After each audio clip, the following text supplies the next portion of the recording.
दोस्तों आज मैं इनकम टैक्स का और एनजीओ से रिलेटेड एक बहुत इंपॉर्टेंट प्रोविजन बताने जा रहा हूं और उसे ध्यान से सुनना और हर एनजीओ को वो सुनने की जरूरत है।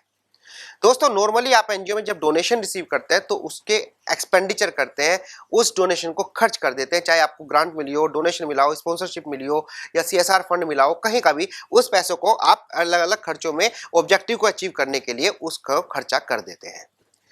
काफी दिन पहले 2-3 साल पहले आप खर्चा करते थे, आप खर्चा करके सीए का यूटिलाइजेशन सर्टिफिकेट लगा देते थे और आपको नई इंस्टॉलमेंट मिल जाती थी और आपके एक्सपेंडिचर प्रूव हो जाते थे।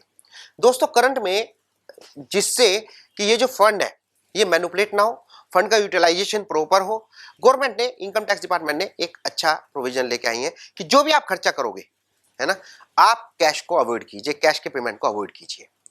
और एक रूल बनाया, कोई भी खर्चा एक दिन में 10,000 से ज्यादा आप नहीं कर सकते।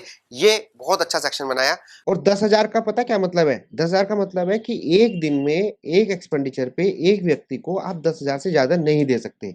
इसका मतलब ये नहीं कि मतलब पूरे साल में आप केवल 10,000 ही खर्चा करेंगे कैश में। इस चीज को जरूर ध्यान रखना दोस्तों। हालांकि जो रूरल में है उन्हें तो दिक्कत नहीं होती होगी, लेकिन जो अच्छा काम कर रही है उन्हें दिक्कत होती होगी, क्योंकि जो एनजीओ में पेमेंट होता है वो रूरल एरिया में ज्यादा होता है ना। तो 10,000 से ज्यादा खर्चा होना ये एक हर एनजीओ को अवॉइड करना चाहिए अगर आप वो कैश में कर रहे हैं।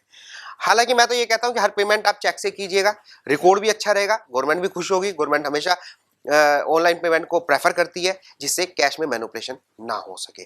तो दोस्तों हर एनजीओ को ध्यान रखना है, कोई भी खर्चा अगर 10,000 से ऊपर है तो आपको नहीं करना। अगर आप करते हैं तो क्या होगा, 10,000 से तो उस पर टैक्स लग जाएगा, चाहे आपके पास टॉयलेट हो। अगर आपने 10,000 से ऊपर कर रखा है और आप नहीं मान रहे इस वाले प्रोविजन को, तो गवर्नमेंट कहती है हम आपसे 30% टैक्स ले लेंगे अमाउंट को डिसअलाउड करके। कि अपनी एनजीओ में जब आप ड्यूरिंग द ईयर कोई खर्चा करते हैं, बैलेंस शीट बनाते हैं, इन चीज़ों का ध्यान रखिएगा कि आपका कोई भी खर्चा 10,000 से ज़्यादा ना हो। थैंक यू दोस्तों, मुझे उम्मीद है फिर आपको ये वीडियो काफ़ी वैल्यूएबल रही होगी। फिर मिलते हैं नई वीडियो के साथ।